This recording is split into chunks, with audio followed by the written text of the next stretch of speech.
Bismillahirrahmanirrahim. Assalamualaikum warahmatullahi wabarakatuh.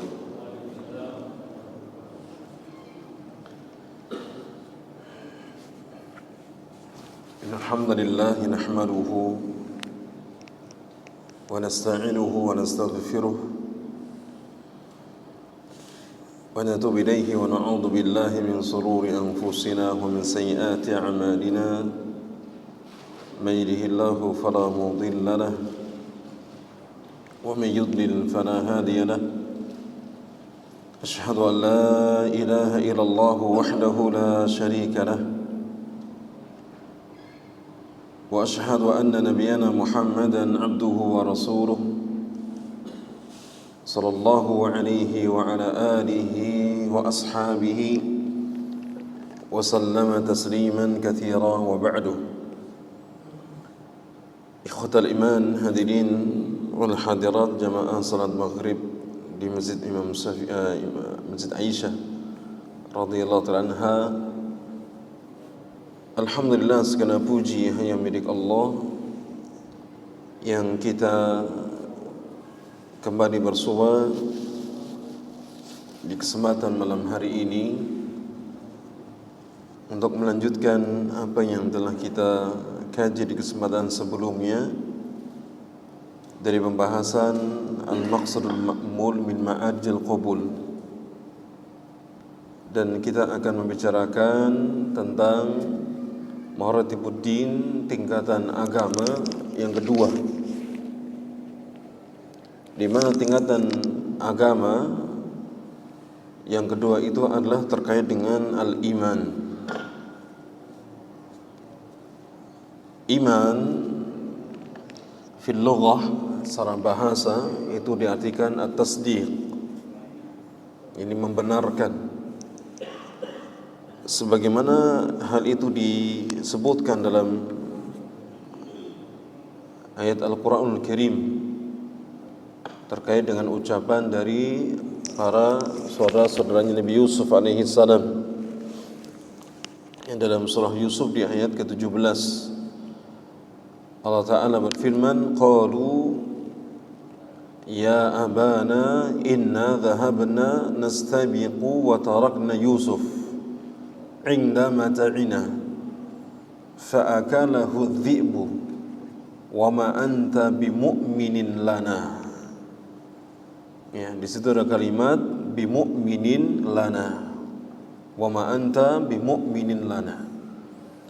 Kata saudara-saudara Nabi Yusuf alaihissalam sebagaimana yang Allah nukilkan, mereka berkata, wahai ayah kami, sesungguhnya kami pergi berlomba dan kami tinggalkan Yusuf. Maksudnya kami pergi berburu, lalu kami tinggalkan Yusuf ya, di dekat mata'ina, barang-barang kami, bekal-bekalnya.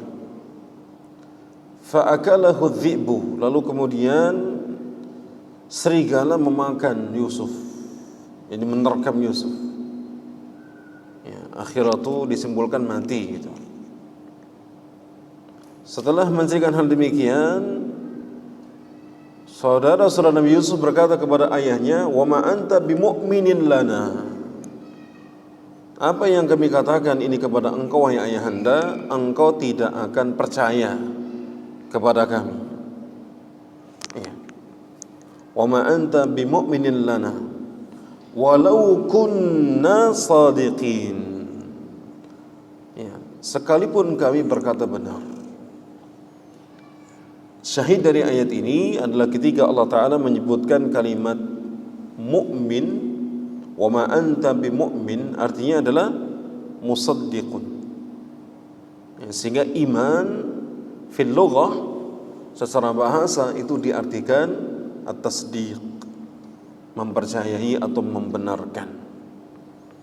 Wa fi syar'i, adapun secara istilah syariat, ya, dan ini penting jamaah sekalian dirahmati Allah Ta'ala, setiap kalimat yang itu terkait dengan permasalahan agama maka akan selalu kembali kepada makna bahasa, kemudian kepada makna syariat.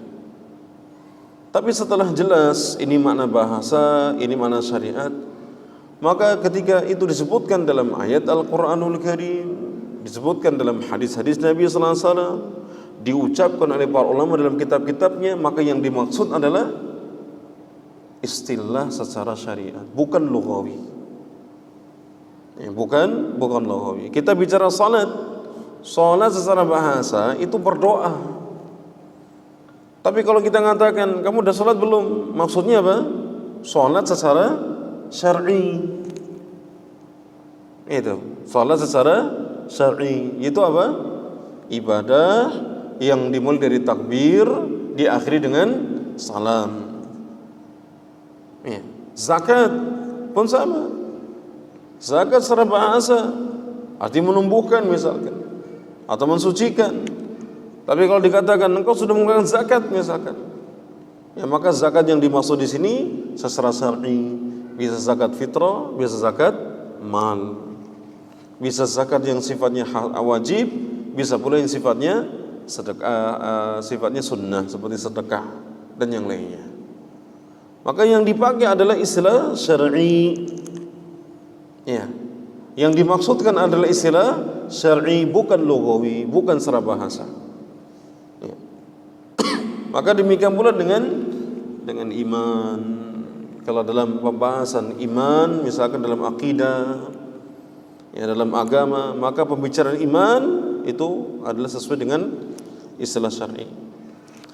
Yang berikutnya, wa fi syar'i lahu halan. Adapun dari sisi syar'i, iman itu memiliki dua kondisi, dua keadaan. Ya, artinya maknanya bisa mengandung dua hal, sebagaimana dalam pengertian Islam, ya, secara syar'i.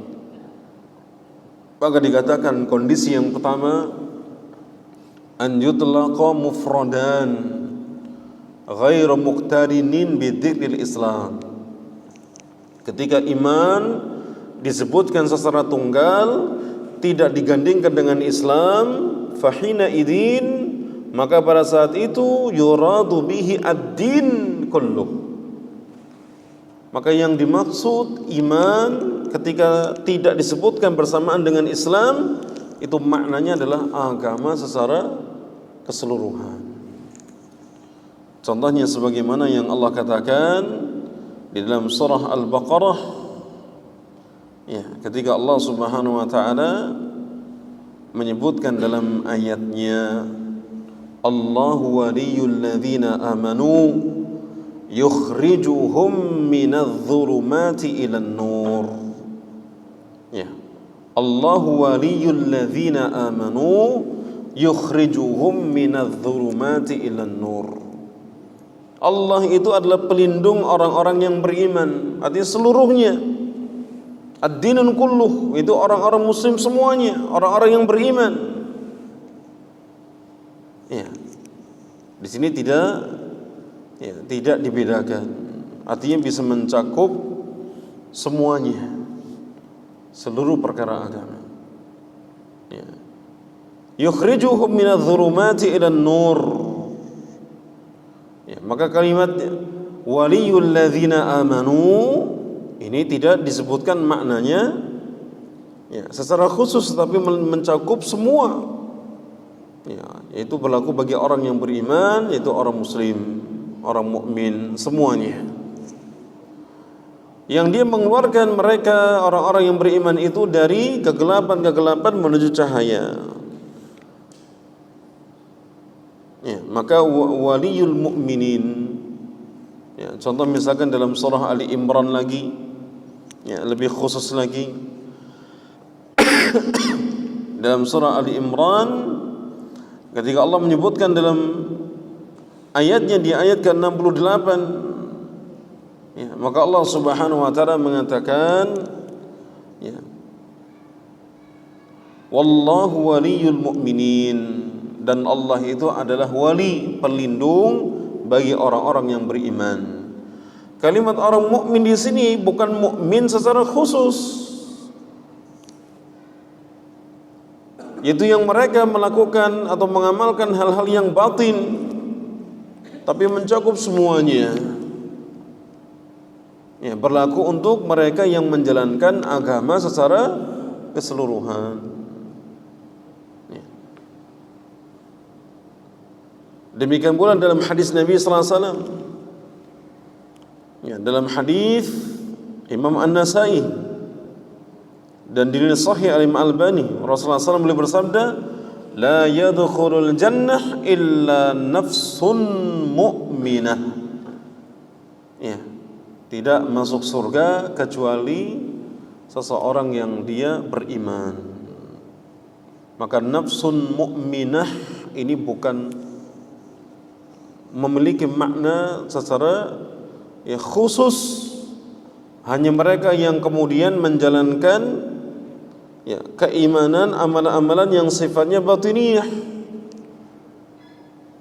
itu amalan-amalan hati, tidak, tapi semua. Ya, ini mencakup untuk berlaku secara umum. Adapun kondisi yang kedua, ketika iman itu disebutkan lalu digandengkan dengan Islam, maka iman ditafsirkan dengan makna al-i'tiqad al-batinah, hal-hal yang terkait dengan keyakinan-keyakinan, itu iman. Hal-hal yang terkait dengan amalan-amalan yang sifatnya batiniyah, ya, yang tidak nampak. Contoh Nabi sallallahu alaihi wasallam dalam hadis Jibril, ya, itu menyebutkan iman dikaitkan dengan arkanul iman. Al-imanu an tu'mina billah wa malaikatihi wa kutubihi wa rusulihi wal yawmil akhiri wa an tu'mina bil qadar khairihi wa syarrihi. Ketika Nabi menyebutkan dalam hadis Jibril makna iman, itu makna iman yang memiliki makna khusus terkait dengan al-i'tiqad, keyakinan-keyakinan, perkara-perkara akidah. Sementara Islam, ya, ketika disandingkan, digandingkan dengan iman, memiliki makna al-amal al-zahirah, amal-amal yang sifatnya ditampakkan. Ya. Sehingga Nabi ketika mengatakan Islam, beliau menjelaskan antas syahada alla ilaha illallah dan seterusnya. Disebutkan arkanul Islam. Ya. Sehingga ketika iman disebutkan secara sendirian tanpa Islam, maka maknanya mencakup Islam. Sebagaimana Islam ketika disebutkan sendirian mencakup makna iman. Tapi kalau disebutkan dua-duanya, maka iman itu memiliki makna hal yang terkait dengan akidah, Islam terkait dengan amalan yang lahiriah yang sifatnya nampak. Sehingga dikatakan dalam kaidah idza ikhtalafa ijtama'a wa idza ijtama'a ikhtalafa. Dua kata kalau disebutkan secara sendirian itu mencakup dua-duanya. Ya, bersatu. Kalau Islam disebutkan sendirian maka mencakup makna iman. Wa idza istama'a, namun kalau dua kata itu disebutnya secara bersamaan dalam satu konteks, ikhtalafa, maka memiliki makna yang berbeda. Fakir dengan miskin. Kalau disebutkan fakir saja, maka miskin masuk di dalamnya. Sebagaimana pula ketika disebutkan miskin, masuk di dalamnya mana fakir. Tapi kalau dalam satu konteks disebutkan dua-duanya, ada fakir, ada miskin, maka fakir itu sendiri maknanya, miskin juga maknanya sendiri. Jelas enggak sampai sini? Taib, barakallahu fikum.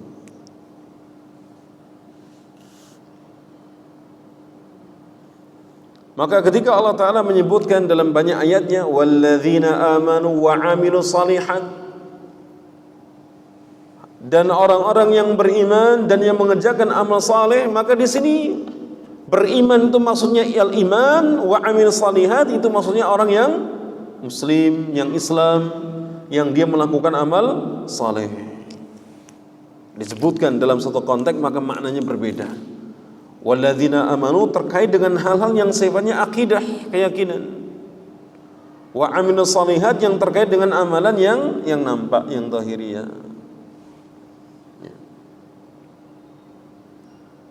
Maka disebutkan dalam sebuah doa, ya, yaitu doa al-janazah.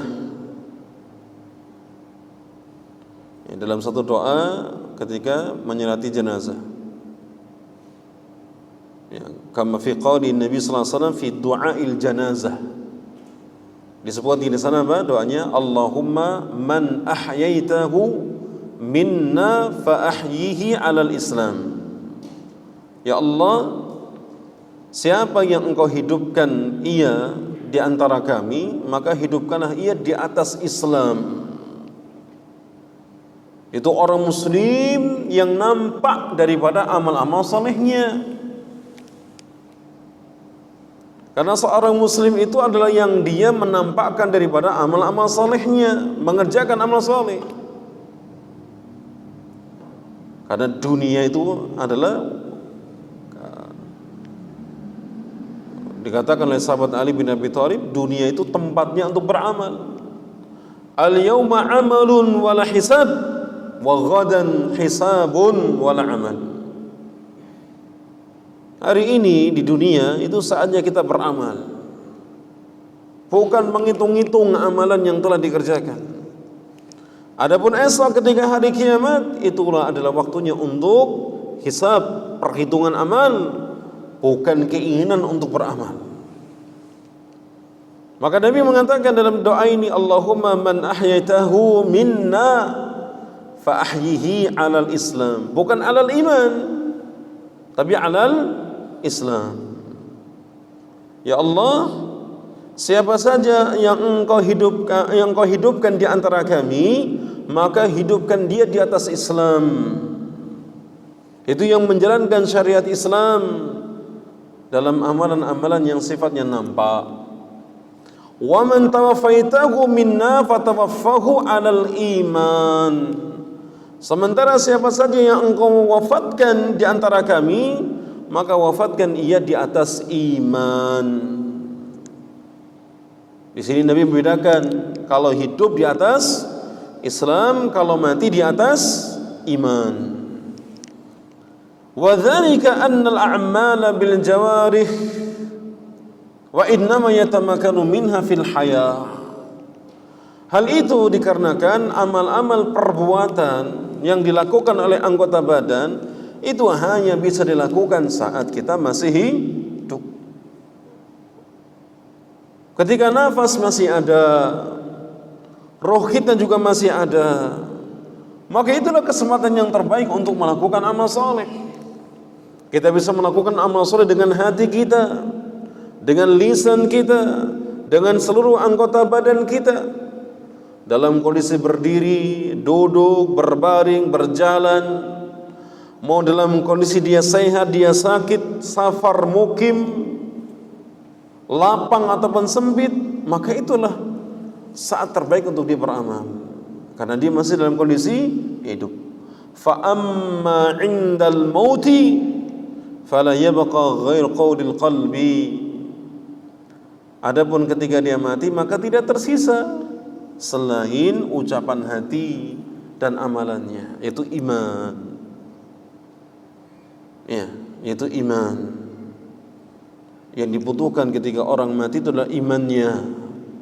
Makanya misalkan as'ilatul qabr, pertanyaan kubur, itu bukan pertanyaan yang jawabannya hanya bisa karena hafalan, itu bukan.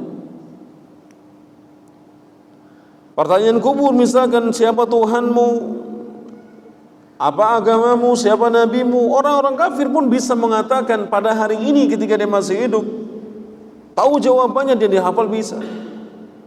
Tapi saat dia masuk ke dalam kuburnya, jasadnya kemudian ditanam, satu demi satu orang-orang lalu meninggalkannya, dan dia akan menjadi seorang diri dalam kuburnya yang sempit, yang gelap, Ya, maka datanglah ujian, datangnya malaikat Munkar dan Nakir, lalu kemudian akan menanyainya. Dan setiap yang masuk ke dalam kuburnya, dia akan mendapatkan himpitan.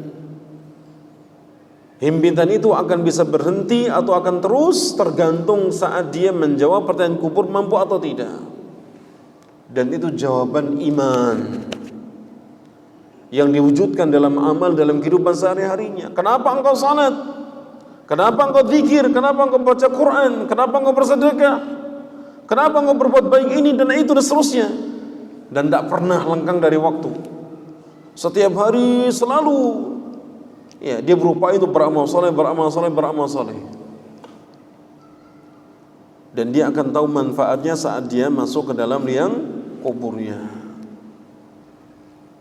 Ternyata amal soleh yang ia lakukan, meskipun hanya sekedar duduk dalam pengajian ataupun mengucapkan kalimat tasbih, tahmid, takbir, tahlil dan yang lainnya, meskipun ia bersedekah dengan kemampuan hartanya yang sedikit misalkan, itu semua dia akan mengetahui manfaat besarnya ketika dia masuk ke dalam kuburnya. Dan dia akan ditanya. Bagi orang mukmin, orang yang dia menjalankan agamanya, syariatnya, diwujudkan keimanannya, maka dia akan dimudahkan untuk menjawabnya. Ketika dia berhasil menjawab pertanyaan kubur tersebut, diterangkan kuburannya. Kuburan menjadi terang, dihamparkan menjadi luas, wangian surga dihembuskan kepadanya, sampai kemudian dia akan mendapatkan seorang teman, akan datang kepadanya seorang yang berwajah rupawan, bercahaya, yang orang melihatnya ini adalah wajah kebaikan. Lalu si mayit itu akan bertanya, man anta? Siapa engkau? Wajahmu ini wajah yang mengandung kebaikan, wajahnya orang baik. Kan kita bisa, ya, kalau kita di dunia bermuamalah dengan orang itu kan kita bisa melihat ini orang wajahnya gimana, gini gimana kan gitu. Ya, senang dengan kebaikan, senang dengan ketaatan. Maka orang tadi akan mengatakan, ana amaluka shalih. Aku ini adalah amalanmu yang saleh, amal baikmu, amal salehmu. Ya, dan dia akan menemani si mayit tersebut sampai datangnya hari kiamat. Berbagai kenikmatan surga, kenikmatan kubur itu akan diberikan untuknya. Ya. Semoga kita semua dimudahkan dalam menjawab pertanyaan kubur dan mendapatkan nikmat kubur, dan tentunya kita diwafatkan dalam keadaan husnul khotimah. Taib, kemudian ya maskan dirahmati Allah Ta'ala, kita berpindah pada permasalahan yang berikutnya terkait dengan ingkarus salaf ala man akhrajal a'mal an musammal iman. Kalau tadi kita mempelajari tentang makna iman secara lughah, kemudian istilah syar'i, dan kita dapati di sana bahwasanya iman itu ada kaitannya dengan amal. Sehingga para ulama ahlu sunnah, para ulama salaf dari dulu hingga sekarang ketika mereka mengatakan iman, maka al-imanu qaulun wa amalun yazidu wa yanqus. Iman itu ucapan dan perbuatan, bisa bertambah, bisa berkurang. Ya. Sehingga ketika iman diartikan dengan ucapan dan perbuatan, ucapan ini bisa ucapan hati, ucapan lisan. Ucapan hati berarti i'tiqad, keyakinan. Ya. Ucapan lisan dilisankan olehnya. Wa amalun, sementara amal bisa amalan hati, amalan lisan, dan amalan anggota badan. Maka amal itu semuanya masuk dalam cakupan iman. Orang yang beriman, dia tidak bisa hanya sekedar diucapkan dengan lisannya, tidak bisa sekedar untuk diyakini dalam hatinya, tapi dia harus wujudkan dalam bentuk amal. Ada amalan hati, ada amalan lisan, ada amalan anggota badannya. Karenanya Al-Imam Syafi'i rahimahullah ta'ala menyebutkan bahwa iman itu adalah keyakinan, ucapan dan perbuatan, itu menjadi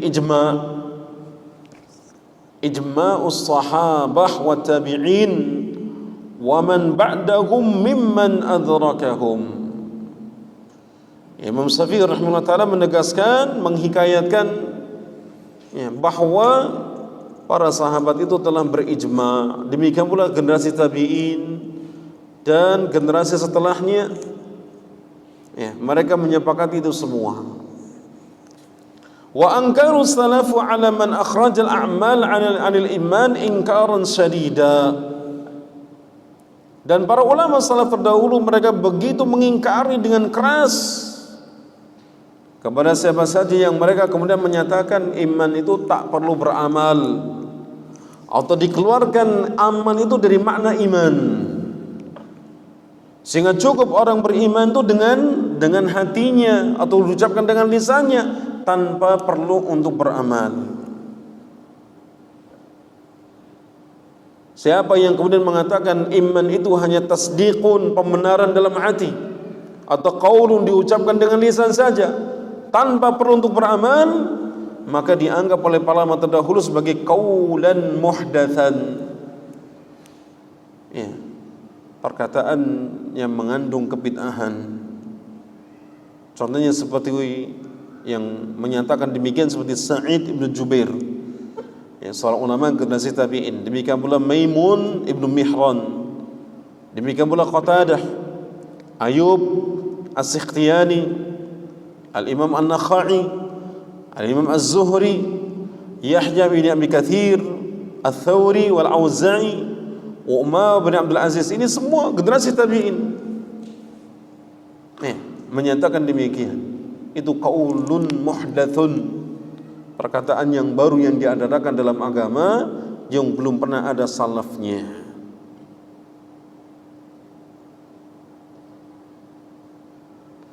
Hadirin jemaah sekalian dirahmati Allah Subhanahu wa taala. Umar bin Abdul Aziz pernah menulis sebuah surat yang dia kirim ke seantero negeri, ilal amsar, ke berbagai negeri. Setelah dia mengatakan amma ba'du fa innal imana faraidu wasyara'i'u faman istakmalaha istakmalal iman wa man lam yastakmilha lam yastakmilil iman. Sesungguhnya iman itu di sana ada kewajiban-kewajiban, ada syariat-syariat. Itu yang dituntut untuk beramal. Tidak hanya iman itu dengan ucapan, tidak hanya dengan pembenaran, tapi di sana ada kewajiban-kewajiban, ada amalan-amalan, ada syariat-syariat. Siapa yang menyempurnakannya, itu melakukan kewajiban tersebut dan syariatnya, maka dia telah menyempurnakan imannya. Namun siapa yang tidak menyempurnakan hal tersebut, maka tidak sempurna daripada imannya. Karena Al-Imam Bukhari rahimahullah ta'ala di dalam kitab sahihnya, dalam Kitabul Iman, di dalam kitab Sahih Bukhari, itu membuat banyak bab yang mengaitkan bahwa iman itu ada kaitan dengan amal. Amal itu termasuk dalam cakupan iman. Contoh misalkan beliau mengatakan bab umurul iman, babus salah minal iman, babus zakati minal iman, babul jihad minal iman, babu hubir rasuli sallallahu alaihi wasallam minal iman, babul haya'i minal iman, babu sami ramadhana ihtisaban minal iman, babu tiba'il janais minal iman, wa babu ada'il khumus minal iman, dan seterusnya.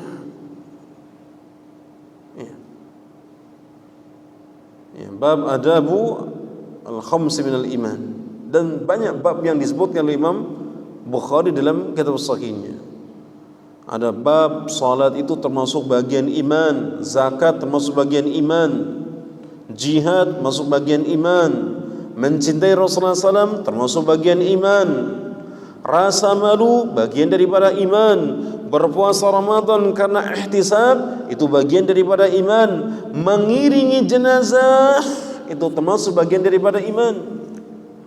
Abdullah bin Umar radhiyallahu ta'ala anhuma dulu itu setiap melaksanakan salat jenazah beliau pulang. Jadi enggak mengiringi jenazah sampai ke dalam kuburnya. Kenapa? Enggak dengar, tidak mendengar hadis Nabi sallallahu alaihi wasallam bahwa di sana ada keutamaan mengiringi jenazah, nyolati jenazah lalu mengiringi jenazah mendapatkan 2 qirat. Maka setiap kali menyolatkan jenazah, Ibnu Umar ketika tidak tahu hadis tersebut pulang. Baru ketika bertemu dengan Abu Hurairah lalu menyampaikan ada hadis yang menyebutkan tentang keutamaan mengiringi jenazah, ya, salat dan mengiringi jenazah maka mendapatkan 2 qirat. Kalau hanya menyolati jenazah mendapatkan 1 qirat, baru kemudian dia amalkan. Ya. Yang dimaksud dengan mengiringi jenazah itu apa? Mengiringi jenazah itu adalah mengantarkan jenazah sampai ke pemakaman, sampai kemudian dikubur, sampai kemudian kita bisa mendoakan untuknya. Allahumma ighfir lahu, Allahumma ighfir lahu, Allahumma ighfir lahu, Allahumma tsabbithu, Allahumma tsabbithu, Allahumma tsabbithu. Dengan kita menghadap kiblat. Itu namanya apa? Mengiringi jenazah. Tidak dongeng. Ya. Kadang dongeng. Neng kuburan dongeng. Itu cuma neng Indonesia tok. Ya, isang guyang-guyu gitu. Di kuburan ngan jenazah mengingat kematian gitu enggak. Malah iso ngelawakan gitu. Dan sebagainya. Itu menunjukkan adanya masalah hati. Ya, ada masalah, ada sesuatu yang ada di hatinya. Ya, maka hendaknya kita mengiringi jenazah itu dengan kekhusyuan. Di sana ada pesan-pesan dalam keimanan, dalam perbekalan, dalam ketakwaan kepada Allah Subhanahu wa taala. Ada muhasabah, introspeksi diri. Ya, ini mungkin yang kita dapati jenazahnya ini kan masih muda. Sementara kita lebih tua. Ini kan sehat-sehat saja, sementara kita sakit-sakitan. Ini kan orang kaya, dicukupi segala kebutuhannya, lo kok cepet, misalkan itu. Itu menjadi pelajaran bagi kita. Ya. Ini kan orangnya soleh, taat, luar biasa. Maka menjadi bahan muhasabah. Ya. Oleh karenanya ketika kita mengiringi jenazah, usahakan bisa mengambil banyak pelajaran di dalamnya. Jadi manfaatnya bisa untuk si mayit dengan kita mendoakan untuknya, ya, atau dengan kita manfaat itu datang untuk kita sendiri dengan kita merenung, bermuhasabah, mengingat perbekalan, ya. Para ulama sering mengatakan kepada kita, utruk atharan qabla ar-rakhil. Tinggalkan peninggalan, athar, peninggalan dari amal soleh sebelum kita kemudian ya menjalani yang namanya rakhil, perjalanan menuju akhirat, di mana kita di dalam kubur bersendirian, tapi kemudian amal soleh terus mengalir. Manfaatnya untuk orang lain juga manfaatnya untuk diri kita sendiri. Wa ma tuqaddimu li anfusikum min khairin tajiduhu indallahi huwa khairan wa a'zama ajra.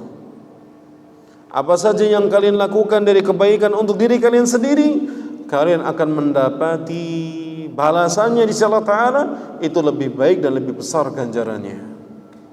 Maka usahakan kita memiliki amal-amal kebaikan, ya, yang kemudian bisa menjadi warisan peninggalan setelah kita mati. Ya. Sampai dikatakan dalam bait syair itu apa? Kun rajulan. Ya. Jadilah engkau seorang lelaki yang kemudian orang-orang setelahnya berkata, ini orang sudah mati tapi ini peninggalannya, ini amal salehnya. Ya, ini sekolah yang ia bangun, ini masjid yang ia bangun, ya, dan seterusnya. Hadirin jamaah sekalian dirahmati Allah Subhanahu wa taala.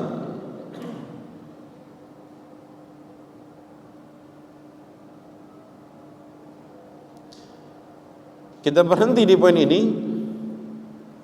Sudah ada ya?